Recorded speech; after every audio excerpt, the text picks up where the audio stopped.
I'm Brandi. Kruse. Coming up today on Undivided, we'll start the show with an exclusive report on a major Washington political candidate who's lying about her job history. Hi, I am unDivided. Plus, the mayor of Newcastle is now facing media criticism on two fronts, both for his comments about Pride Month and apparently his comments about reparations. You're going to hold on to something forever? Plus, a new Florida law aims to help low-income families reach financial freedom. We'll discuss that and more coming up today on Undivided. Remember, you can support our show for just $5 a month by signing up at undividedpod.com.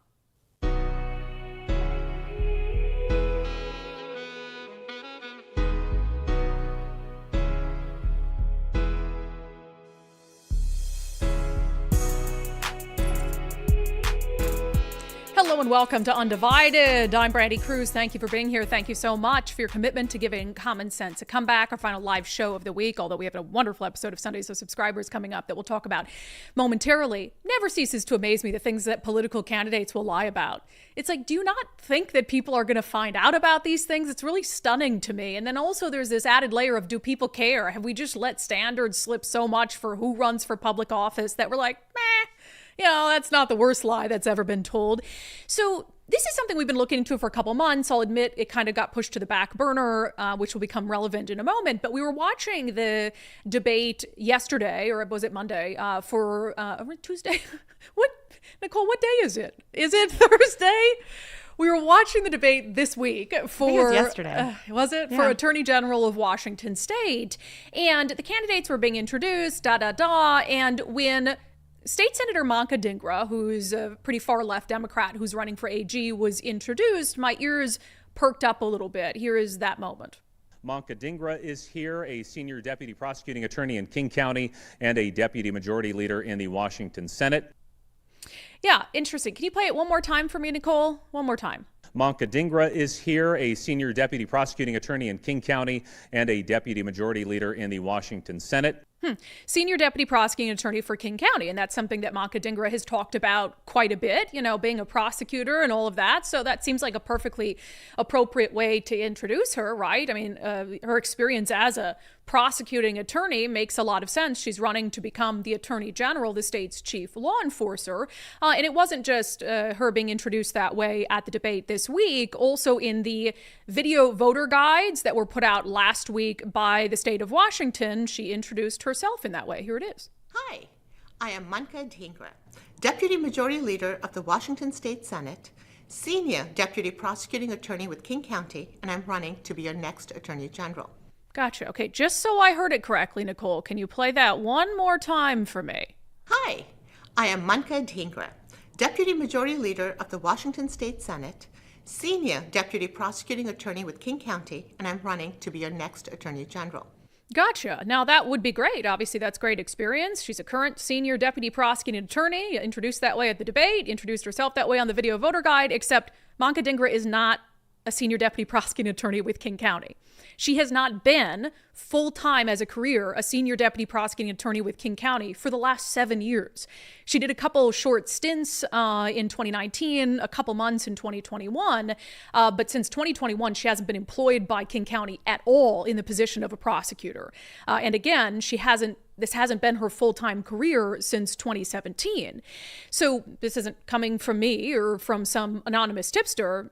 We confirmed this with the King County Prosecuting Attorney's Office. We sent them an email asking if they could provide us with her work history, and this is what they told us. They said she was employed as a criminal deputy prosecuting attorney from the year 2000 to the year 2017. She then left to run for state senate.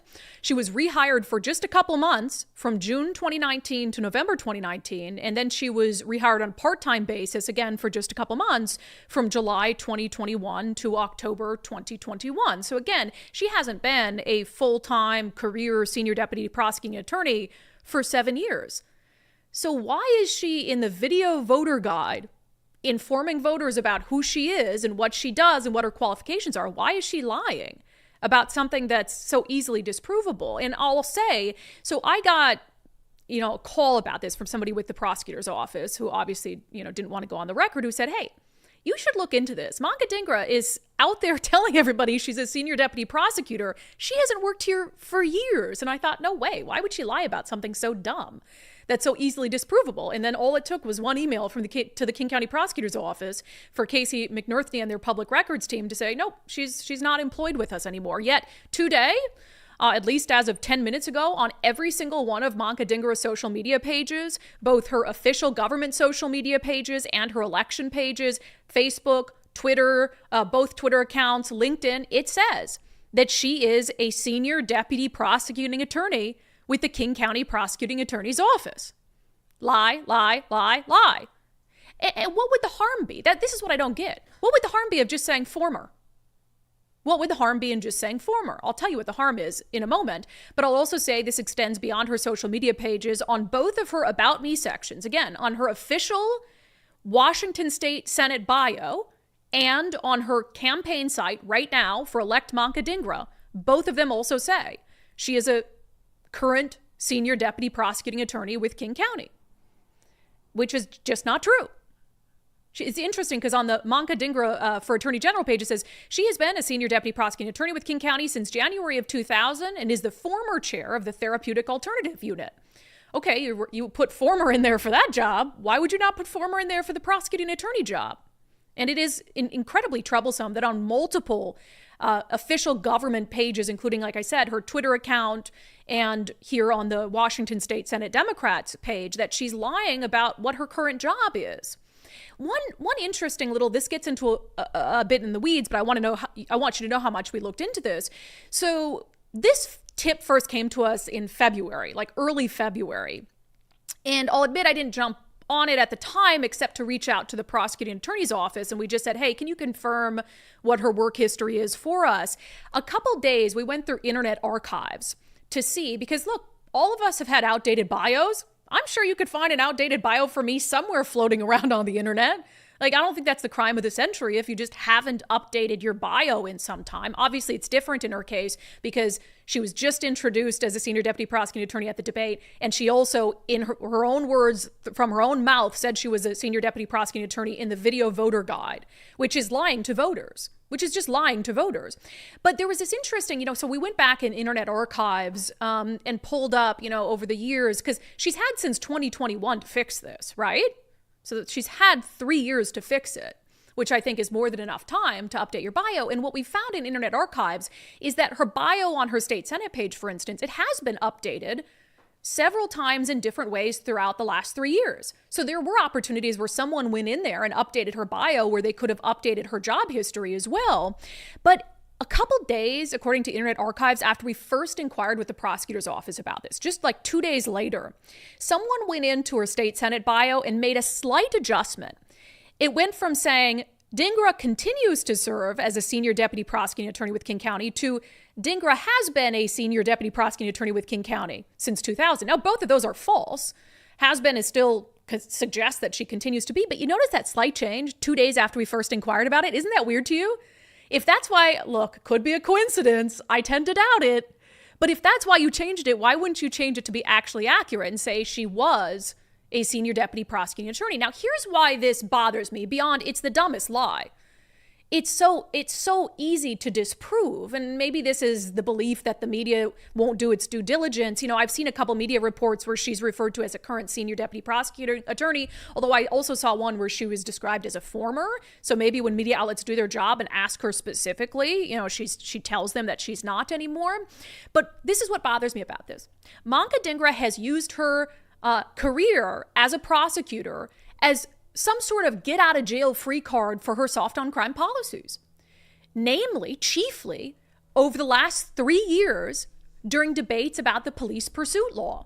In 2021, Senator Manka Dhingra was a champion of taking away the ability of police officers to pursue violent criminals, dangerous criminals. That law passed, and in the 3 years since then, there have been numerous debates in the Senate, in the media, about fixing that law. It has now been fixed, thankfully, no thanks to Senator Manka Dhingra. But over those 3 years, she always talked about, her experience as a prosecutor. And look, she was a prosecutor, But she, again, has not done that full time since 2017. Well, a lot has happened on the criminal justice front since 2017. The crime crisis wasn't out of control in 2017. She talks a lot about her work in behavioral health in the criminal justice system. We have an out of control mental health crisis and drug crisis that didn't exist in this capacity in 2017. So her experience is valid, but it only goes so far. In the last 7 years, so much has changed within that system. Yet she continues to pretend to everyone that she's currently in the trenches, in courtrooms, day in and day out, dealing with criminals, and still believes that we shouldn't let police pursue violent criminals, et cetera, et cetera, et cetera. It's beyond just dishonest. It's a lie. And I really believe that it's a lie she continues to tell because, one, she knows that that's a great experience for becoming an attorney general. So she wants voters to believe that she's still working as a prosecutor, day in and day out, and dealing with the crime crisis. That's what, in my opinion, she wants people to believe. So there's that part of it, but she also wants to cling to that job title as a way to excuse some of the horrible public safety bills that she has pushed, or public safety bills, actual public safety bills, that she has quashed as the chair of the Senate Law and Justice Committee. It's funny because I made a couple phone calls and I was sending texts to people who work with Manka Dhingra in the state Senate and also some folks in political circles. And I just I was kind of like floating a balloon, like, hey, what's Manka Dhingra's job? Oh, she works in the prosecutor's office. People just believe that because that's what she says. She hasn't. Again, full time. This is the thing that bothers me about it. It was the same with the Semi Bird thing, where it's like, dude, he did a lot for our country. Why lie about things you did when you already did so much? She was a full-time prosecutor for 17 years. That's awesome. That's enough. I'm not making a commentary on whether she was a good prosecutor or not. I don't know in those early days. But you did it for 17 years. Why do you have to inflate and manufacture your current job history? So Nicole has sent an email to the Dhingra campaign. Last night, we followed up again this morning. And one of the questions that I asked is, what is her job right now? Because being a state senator is a part-time job. That's a 3-month maybe job out of the year. So what's her job right now? Because why wouldn't she talk about what she's doing right now as opposed to what her full-time job was back in 2017? So State Senator Manka Dhingra, running to be the state's chief law enforcer, is perfectly fine, as evidenced by the debate this week. I might as well play the clip again. Perfectly fine with people believing that she is currently a senior deputy prosecuting attorney with King County.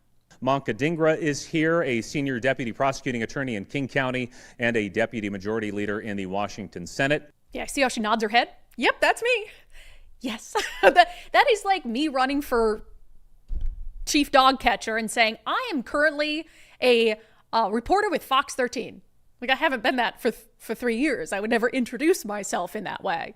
It makes no sense. I also, by the way, really quickly, and I should see if they've responded in the space that I gave them to respond. The King County Prosecuting Attorney's Office, which has been great during all of this, because we checked again with them this week to make sure, hey, you didn't rehire her, right? Because she just put out in her video voter guide that she's a senior deputy prosecuting attorney. They said, no, she still doesn't work for us.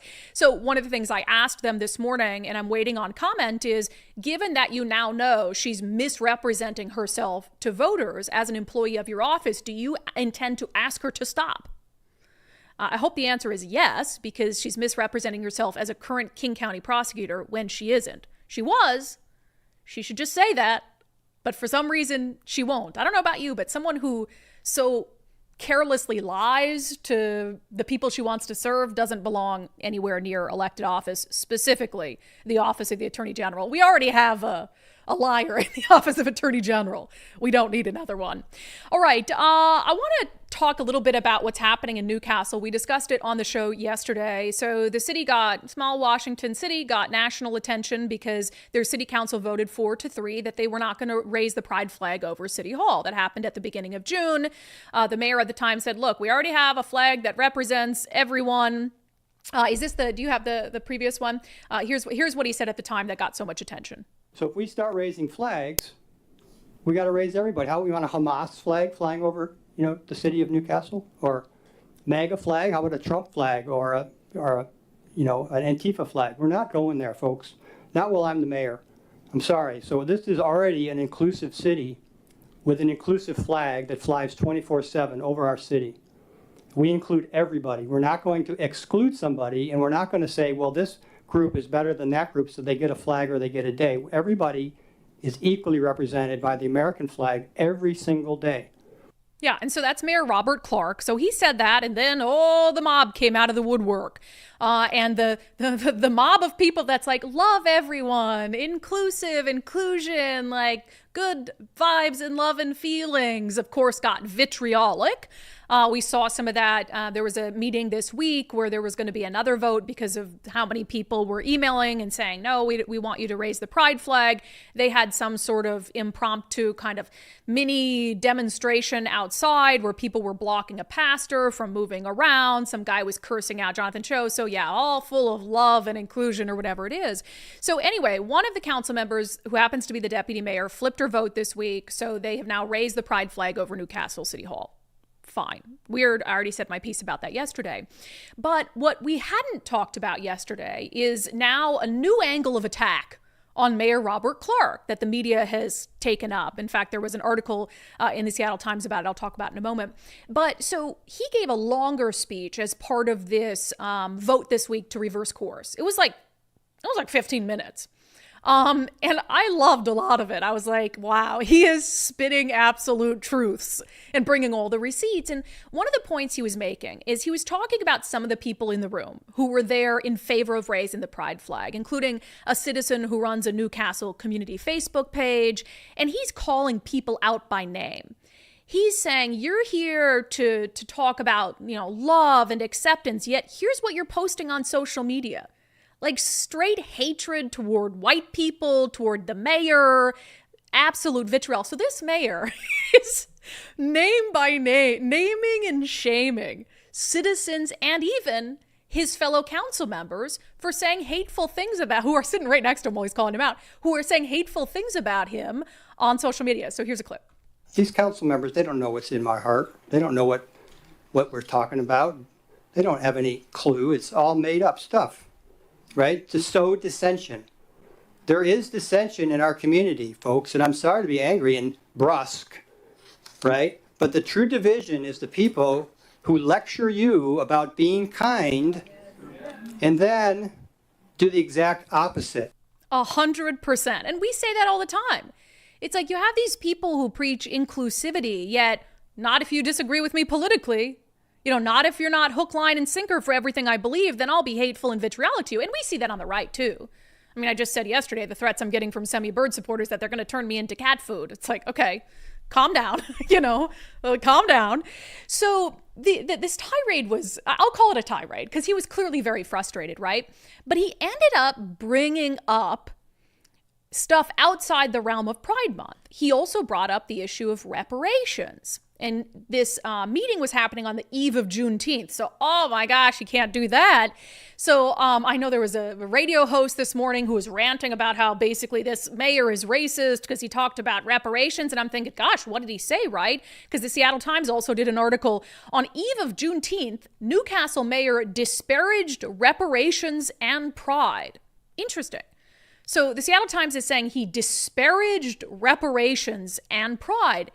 That was interesting to me because I didn't ever hear the mayor disparage pride. He just basically said we already have an inclusive symbol in the pride flag, right? And I thought he disparaged reparations. What does that mean? So here is the clip from his speech where he talks about reparations. I'm a veteran.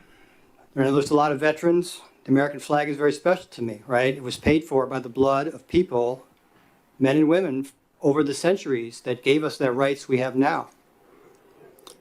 I recognize that no person, group, or country is without sin or flaw. These flaws or sins have historically led to bad outcomes, marginalizations, and so on.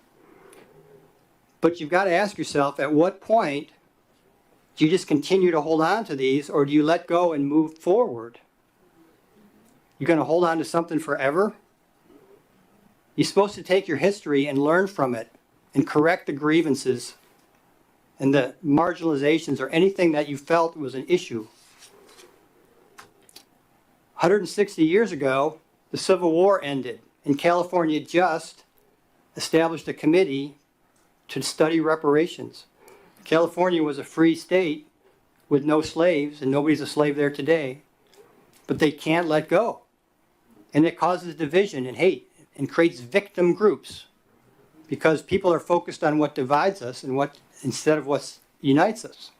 How long do we hold on to grievances? A couple years, a couple decades, a couple centuries? You want to pass down to your great-great-grandkids that, hey, one day, you know, I was called a bad name, you know, 200 years ago, so don't forget, man, be a victim, right? That's where we're at, right? I reject that totally. Totally reject that.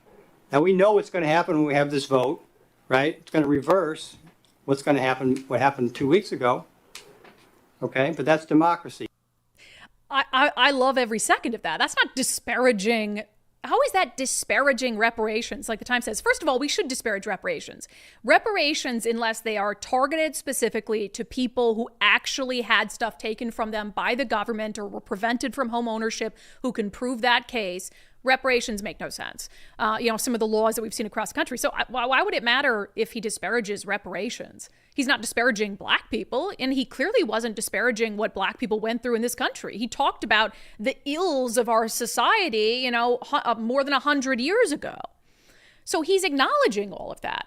And, also to the Seattle Times for that headline, on eve of Juneteenth, Newcastle mayor disparaged reparations and pride. He never disparaged pride. In fact, here's a clip of him doing the exact opposite. To all of you in the pride movement, you're very welcome in our city, but be very careful of the hate that's in your midst, right? It's not coming from outside, it's coming from within. And that's unfortunate. Reject it. Don't let hate and what you see on social media define and distract you from what you believe in. That goes for anybody. So somehow the Seattle Times saw that and turned it into the Newcastle mayor disparaged pride? No, he literally said, and he said 2 weeks ago, everyone's welcome. This is a very inclusive and welcoming community, and the most inclusive and welcoming symbol we have is the American flag. He never disparaged pride. Shame on the Seattle Times. Truly, you owe him an apology, and you owe him a retraction. Just because he didn't hook, line, and sinker kowtow to the pride people who want the flag hoisted above City Hall, he has a legitimate argument to make. And when he says there, when you are pride and all about love, you have to show it. And they weren't showing it on social media. They weren't showing it in comments and emails to him. He read some of them into the record in front of the people who said those things. He has a legitimate point that he made point by point by point. Now, the Seattle Times, it's not your job to disagree with him, right? Right? It's not your job to disagree with him. You can lift up what he said, but when you run an article saying on eve of Juneteenth, Newcastle mayor disparaged reparations and pride, you're putting your personal beliefs and bias into the equation and pushing it onto him. You owe him an apology. I will also say, I have seen a couple of you in the chat say, Brandi, you got to get him on. Already ahead of you, ask and you shall deliver, coming up on Sundays with subscribers this week.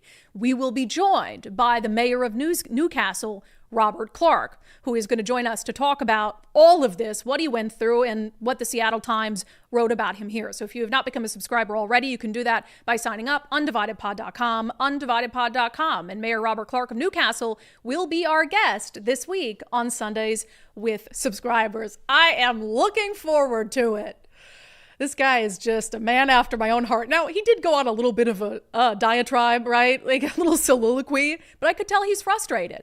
Don't sit here and preach to us love and welcoming and inclusion while you're spewing hate and anger like we saw outside Newcastle City Hall.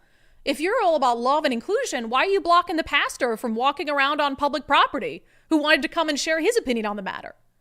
It's because inclusion to you means people who agree with you. Love to you is loving people who agree with you. And so you're completely undermining your own message. So, it's going to be a hell of a Sundays with Subscribers this week. All right, we're going to jump into our daily subscriber show poll next, and also our segment, Unbelievable, for the love of God. It's a bad one today. Good one, bad one. First, if you are thinking about selling your home in 2024, reach out to our friend Wes Jones of sellwithwes.com. He's been a real estate agent in this area for a long time. He's not a Johnny-come-lately. He's been doing this in the ups and downs of the market to great success. He helped our friends Bryce and Carla, who are fans of the Undivided podcast, when they decided to sell their home in Bellevue and move to Florida. I'm just very detail oriented and never put down our property, because you could hear I-90 from our property and it wasn't the most feng shui, yummy piece of property, and our furniture never showed our house well, our own personal furniture. But he was like, oh yeah, he could see in his mind, this will show after the paint and the staging, this will be a premium property. He could see that, and he didn't let us feel like it was a subpar home the way it was. Yeah, and thanks to the work he did with staging and marketing, they sold their home in 7 days for over list price, even in January with the market the way it was. So sellwithwes.com, sellwithwes.com. Start by using their home value calculator to see how much your home is worth. It's free, and your home might be worth more than you think. Sellwithwes.com, a better way to sell your home. Okay, before we get into Unbelievable, just piggybacking off our Manka Dingra segment, I asked you guys in our daily subscriber show poll, do you believe Americans have lowered their standards for who is fit to serve in elected office? I'll tell you, I feel that way. I asked, here are the options I gave you. Yes, across the board, we've lowered our standards. Yes, but only for our own political party. No, standards have always been low. Or no, standards are higher than ever. Not a lot of people choosing that standards are higher than ever, because I think we all realize that that is absolutely not the case. Nicole, what do you think? Well, I just think it's a problem with the attacks that come with running for office, and no one that would do a good job, and no one that is, no one wants to go through that. So it's part of it. It's like almost we don't have choices but to pick people who are below the standards, because that's our options, right? Those are our options. Yeah, I think that's part of it. We've made it miserable for people to run for public office. Yeah. Matt says, politics is a game of hypocrite entrapment these days. Point out the standards of the other side and how their candidate or themselves are not living up to it while not doing any self-criticism, which is very true. We see that. And again, I'll give you these two examples. You think any Democrat will care that Manka Dingra has lied for years about being a senior deputy prosecuting attorney? No, they're going to use semantics and say, well, why does it matter? The only Democrat that might care is Nick Brown, the Democrat who's running against her. But if you're lying about that, something so easy with ease, what else are you going to lie about? And now we're going to have to do a deep dive into her entire history to make sure she's not lying about her education or any of her other things. Because if she's lying about that, again, she might have lied about other things. So that's that. And then you look at the semi-bird stuff. You think any Republican would be standing up for Bob Ferguson if he had the exact same track record of like bank fraud and stuff? Of course not. So again, it's a lowering of standards, I think, for our own people who match our political ideology form. You think that there'd be Republicans excusing Joe Biden if he had 34 felony convictions? They'd be like, no, believe a court of law. Now, I think there's a lot more factors at play, but we're incapable. We want to use nuance when it comes to Donald Trump, but would we use nuance when it comes to Joe Biden? You know what I mean? David said, the process to get elected attracts the lower standard. This is what Nicole said. It's such an ugly process that those who'd be willing to serve don't attempt it. By default, the standards are significantly lower. I do agree with a lot of that. I should have worked that into the poll somehow. Thanks to social media, of course. Because there were, I guess this has always been a thing. JFK wasn't exactly a stand-up guy in his personal life, but, they didn't come out because you just didn't go after those things. I guess that is what stayed the same, is you just don't go after it if they please your party. Yeah, it's also easier to find bad things about candidates. Way easier. Like I said with Manka Dingra, we can go into internet archives. Like not everything is forever, right?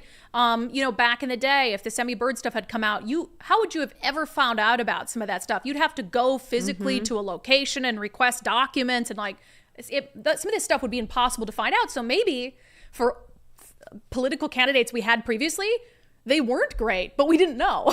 Well, we didn't know, but you could hide the secrets better. I also think that's because the media chose not to cover it. They knew some of it. JFK was having all these affairs and had all of this craziness in his personal life with his brothers and all of the craziness, but people didn't care. He was cute and he was, gonna Lead us all. Charming, cute, Yes. whatever it is. Adorable. Chris on Local says across the board running for office has gotten so nasty that the decent people stay away. Bob says across the board, and we have no one to blame but ourselves. Yeah, we got to also foster an environment where, like Nicole said, good people want to run for office and aren't unfairly torn down. Now, you should expect immense criticism when you run for office. Telling the truth is a good way to ensure that you're on the right path, and being honest about your background. Like, I say it all the time, pull the M&M card and say everything bad you've ever done and just get it out there at the very beginning. And then you don't have this drip of all these revelations. In today's day and age, not the media, but the internet sleuths are going to find that stuff. So you just got to be honest and go into it knowing that everything you've ever done that is questionable is going to be brought up. And some made up stuff. And That's some the made up thing. stuff. Yeah, and then made up what's stuff made it happens. unbearable. You've got to obviously push back against that, but ridiculous. Okay, in our segment Unbelievable today, some luxury apartments are about to open in Los Angeles, and they will be occupied by the homeless. Let's talk about it.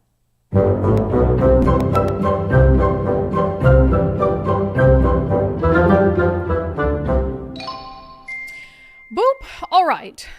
Look, homeless industrial complex is insane.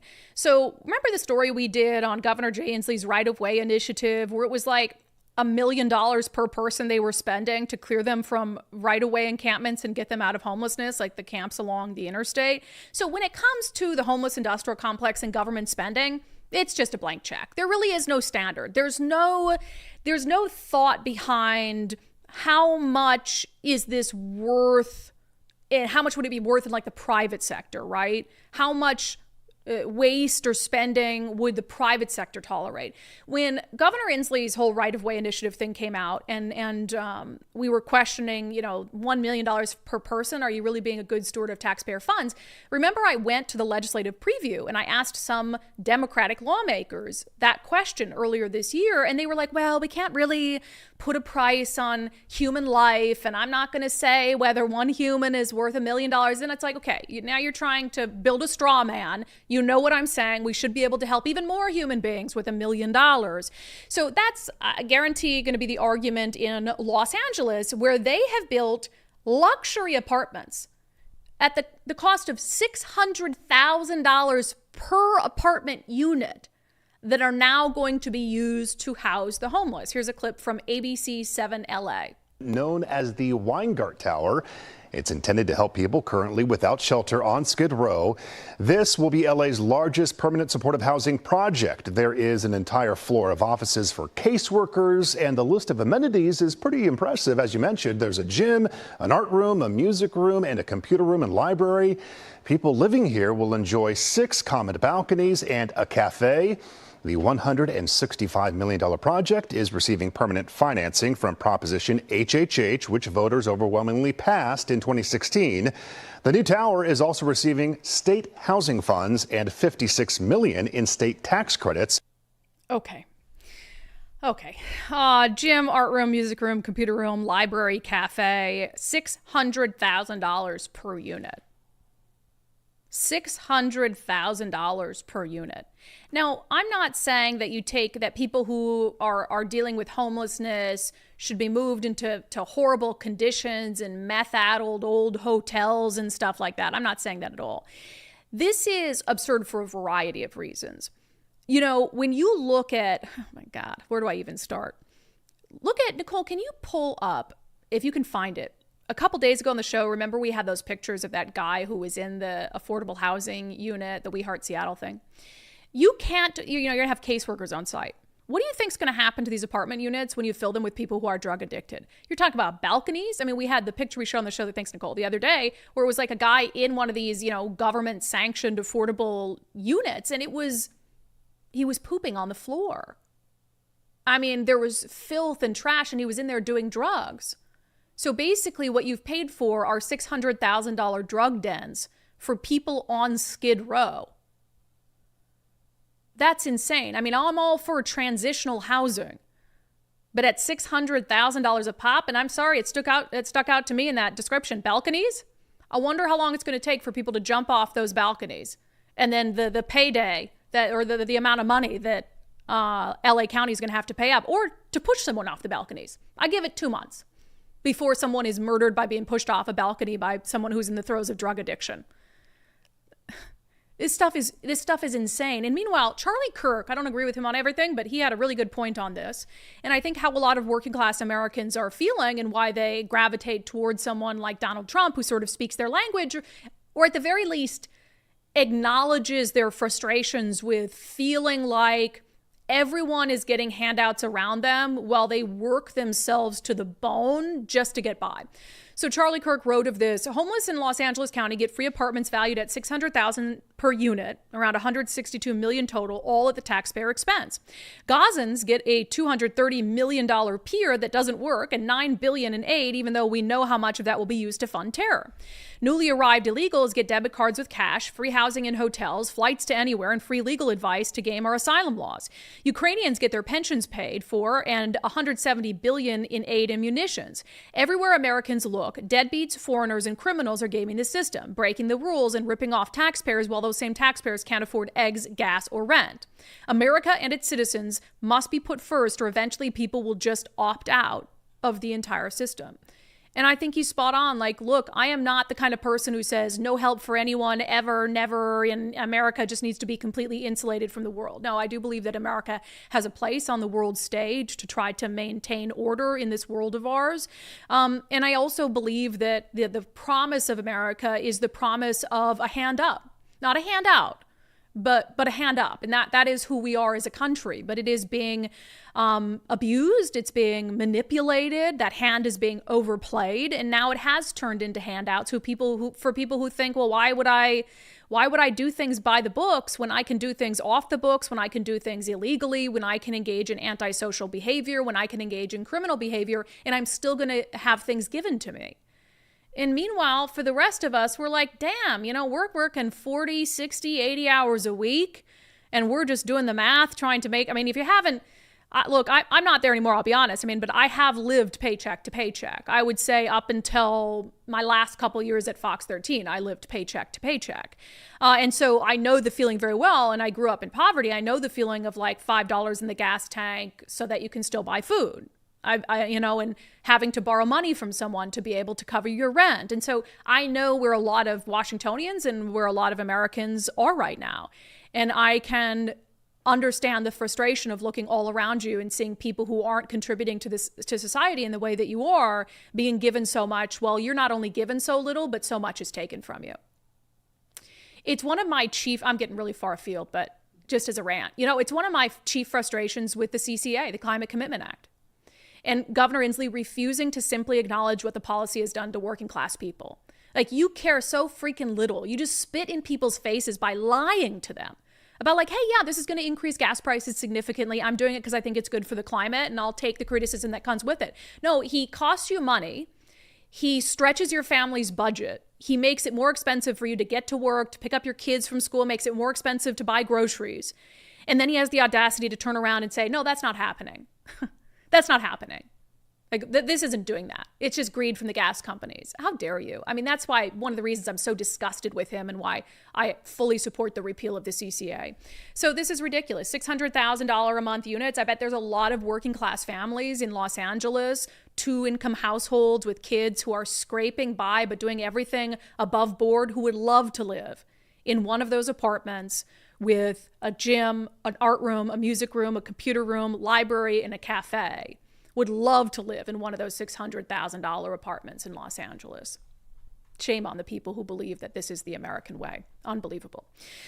All right, coming up next, we'll get to our segment, Florida Report, where Florida is a good example of what it looks like to give people a hand up and not a handout. First, I've encouraged you guys to take the First Mark Challenge. Speaking about family budgets, we have to have insurance. That's just a fact of life. But the insurance industry is wild right now. They're dropping people left and right because they're looking at their profit margins. They're very, very thin. And so you might have gotten a renewal notice where your rates are going way up, even though you're like, I didn't do anything. I didn't even make any claims. But the industry has to make money. So the best thing to do is not to deal with your insurance on your own. You need to have an insurance broker right now to go out, to shop the market for you, and to make sure you're not getting insurance you don't need, to make sure you're getting the best rates for the insurance you do need. That's why I encourage you to take the First Mark Challenge. Ben and his wife, Leslie, took the First Mark Challenge. They saved $1,500 a year.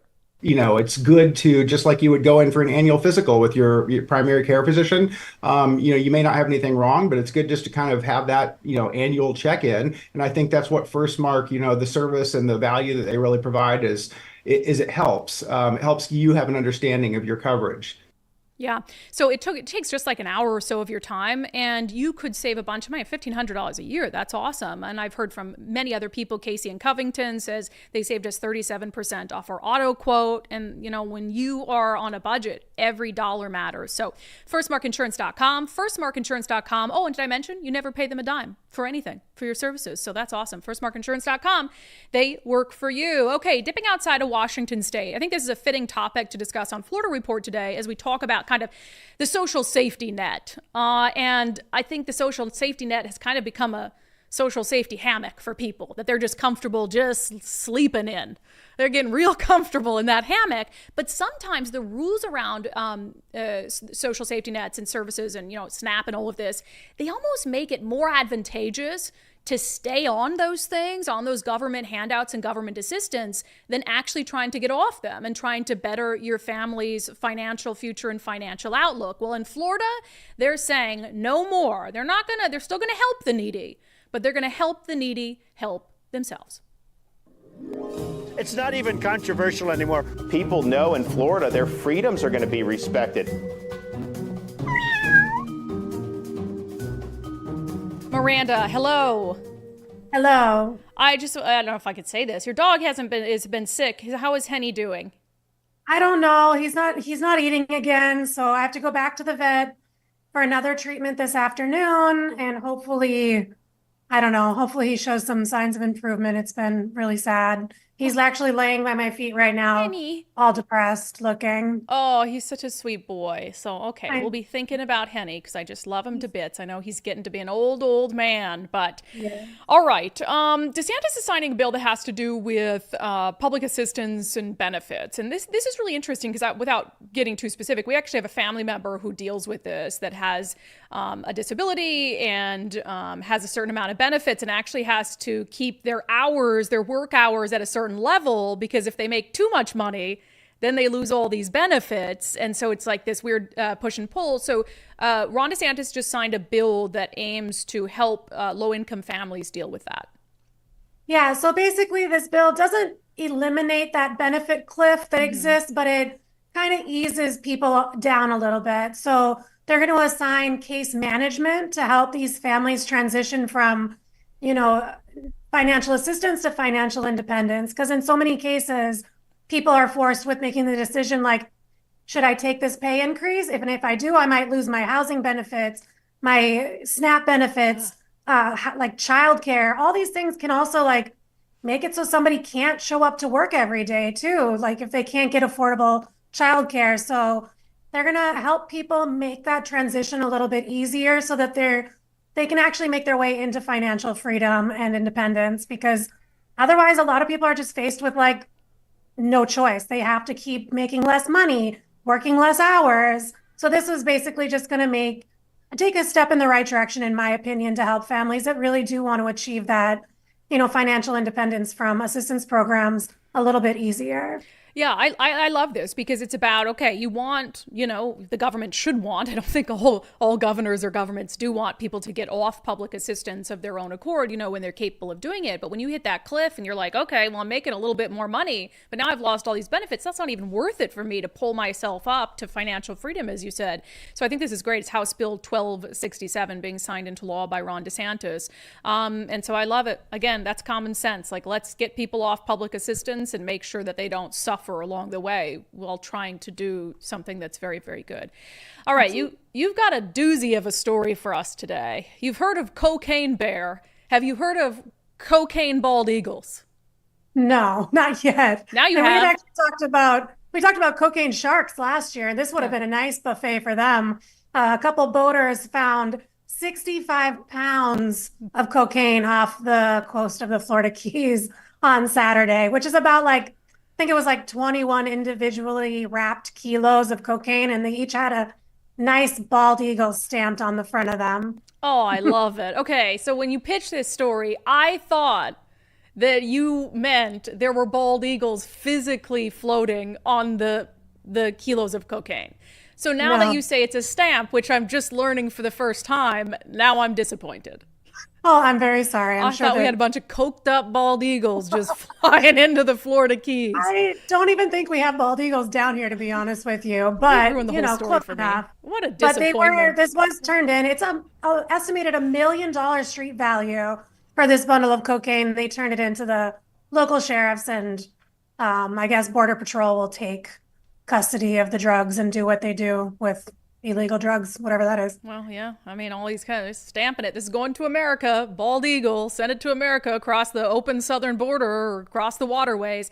For the record, we were just in Key West not long ago. I have nothing to do with these bundles of cocaine with American Eagle stamps. No, me neither. And it's funny because this is actually not a super rare thing. People are finding like a random floating kilo of cocaine pretty often, but this is a lot. This is quite a bit of cocaine to find in one little flotilla. Yeah, flotilla of coke. All right, Miranda, thank you so much. You're very welcome. It's not even controversial anymore. People know in Florida their freedoms are going to be respected. Yeah, I hate to hear when anybody's dog's not feeling well. She's had Henny for quite a long time. He's an old boy, graying boy, but apparently he has pancreatitis. So getting treated for that. So I know. All right. Let's see. So there was some numbers that came out today that, I mean, I can't say I'm shocked by it because I know our national debt is immense. But when you talk about what the biggest expenses are for the government, so you have, Social Security, right? You have the defense budget. Well, the U.S. federal interest payments. So the interest we pay on our debt has now exceeded the defense budget. Think about that. It's really insane. So our friend Zach Abraham with Bulwark Capital joined us to talk about this runaway spending. Elon Musk says the federal government is spending America into oblivion, something you and Elon agree on. And yeah, it's hard not to. And I unfortunately, I think it's one of those messages that falls on deaf ears a lot because really, if you go look at American politics since the early 80s, primarily on the Republican side of the aisle, there's always been a focus or an undertone or a narrative of, reckless government spending, racking up too much debt.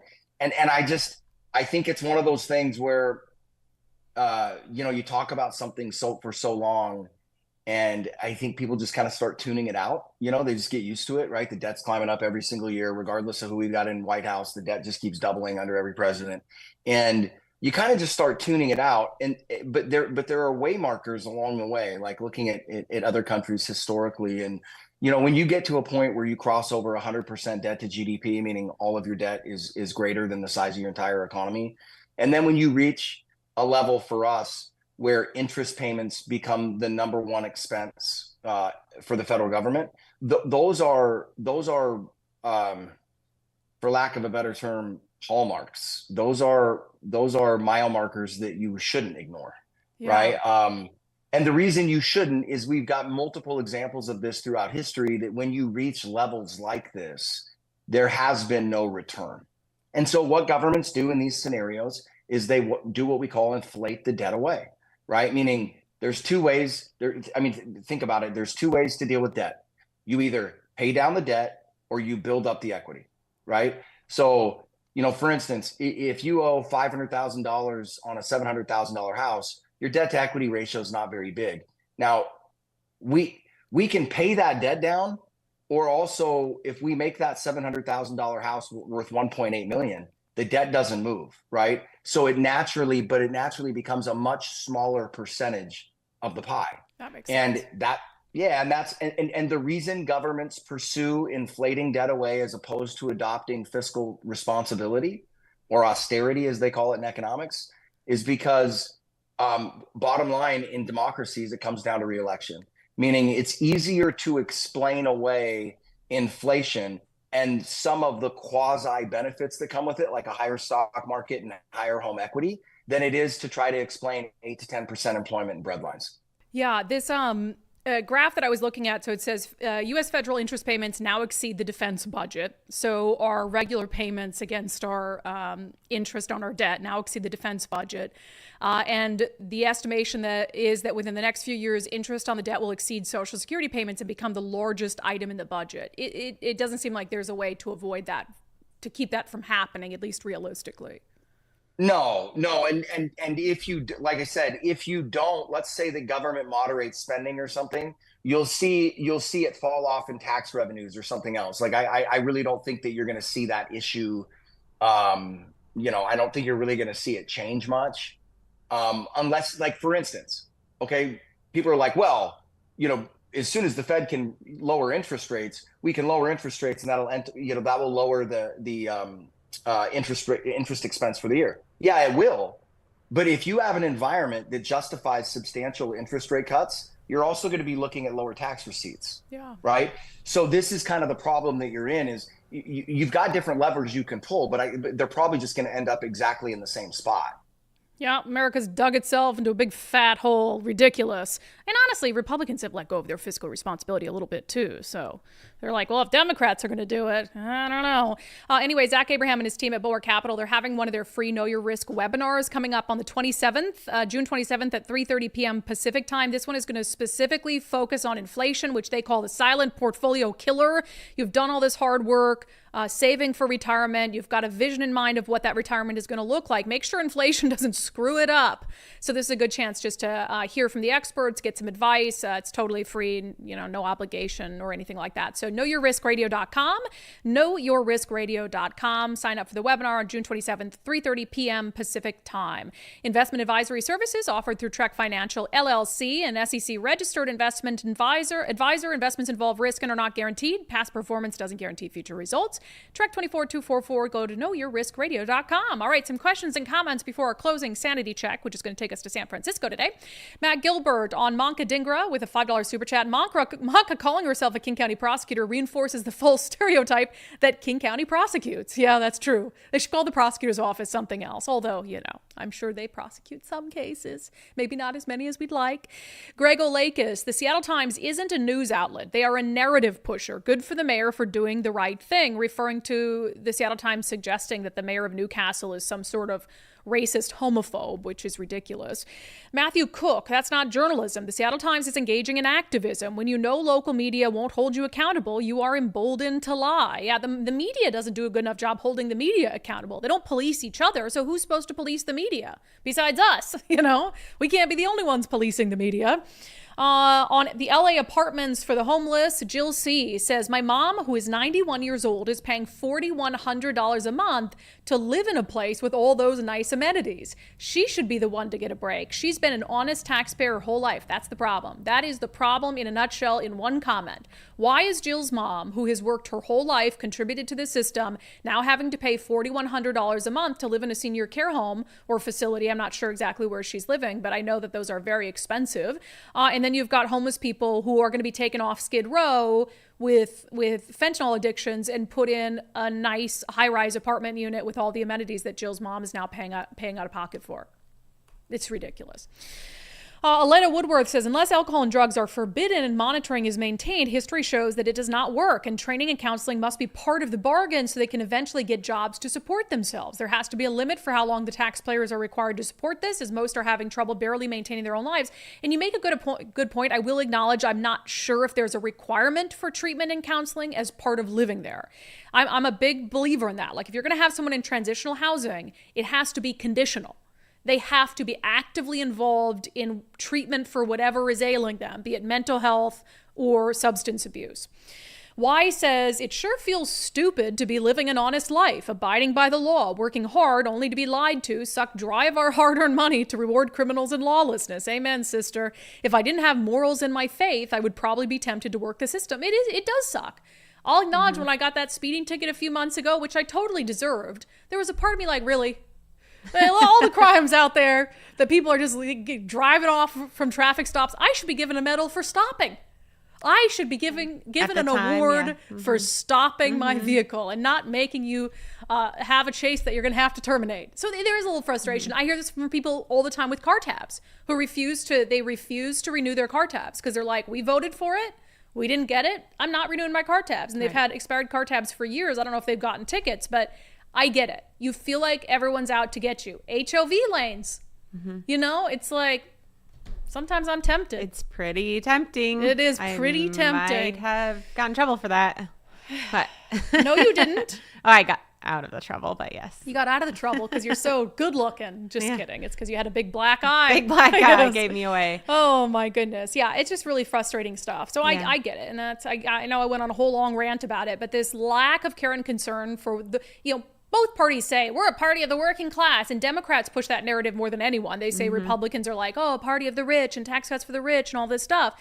Democrats are screwing the working class. I don't understand why working class people don't see that. It's like they're taxing the hell out of you. They don't look. They don't look, and the media's not telling them. It's wild stuff. They just listen. They don't look. It's just like the Seattle Times piece on the Newcastle mayor. I think people just looked at that headline and went with it. Yep. And the people I heard discussing it had obviously not listened to the cut, or especially not the whole 15 minutes that he spoke, because they went based on that title and just assumed. I mean, I literally heard somebody say that it was, or that heaven forbid, the Seahawks live in Newcastle. Like, why does that matter? What the mayor said. Are you saying all Seahawks players are black? And also, do they need reparations? I don't think so. Right. I think they're doing just fine. Yeah. It's just dumb. It doesn't make any sense. It's lowbrow, like surface level. This whole Seattle Times article. You're not listening. You're not watching. You're not looking. You're just confirmation bias. Reading a headline. Confirmation bias. It's insane. Absolutely. Okay, are we going to end the show on time? Holy smokes, we got with stuff that. To do. I know. We have a really good closing well, it's not good. It's horrifying. Let's get to it. All right. So what, Seattle's bad, Portland's bad, San Francisco's worse. We know that. San Francisco has a horrible drug crisis going on, people dying at record levels. Their homelessness is absolutely out of control. So you would think at the mayoral debate this week in San Francisco that there would be a laser focus on the really, really critical issues. And actually, there was an opportunity for the mayoral candidates, including Mayor London Breed, who's running for re-election. This is an awesome opportunity. I wish they did this at every debate. You get to ask your opponent a question. That's an opportunity to ask them a really, really difficult question to prove that they can handle difficult issues. Well, London Breed picked for her opponent the most difficult question she could think of, challenging him to name 3 drag queens. I'd like to ask Mark a question. You were at the Harvey Milk LGBT Democratic Club and couldn't name any LGBT advisors to your campaign. You were at the debate last week and couldn't name any drag queens on your own.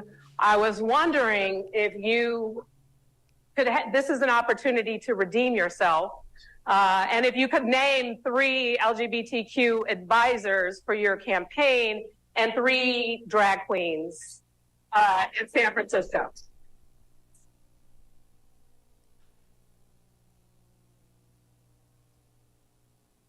So we're not going to revise the drag queen question from last week. But what I will say is I'm incredibly proud of the support that I have from our LGBTQ plus community here in the San Francisco.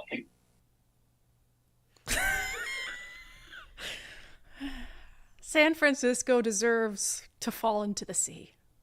That has been your sanity check for today. That has been not only today's episode of Undivided, but this week's episodes of Undivided.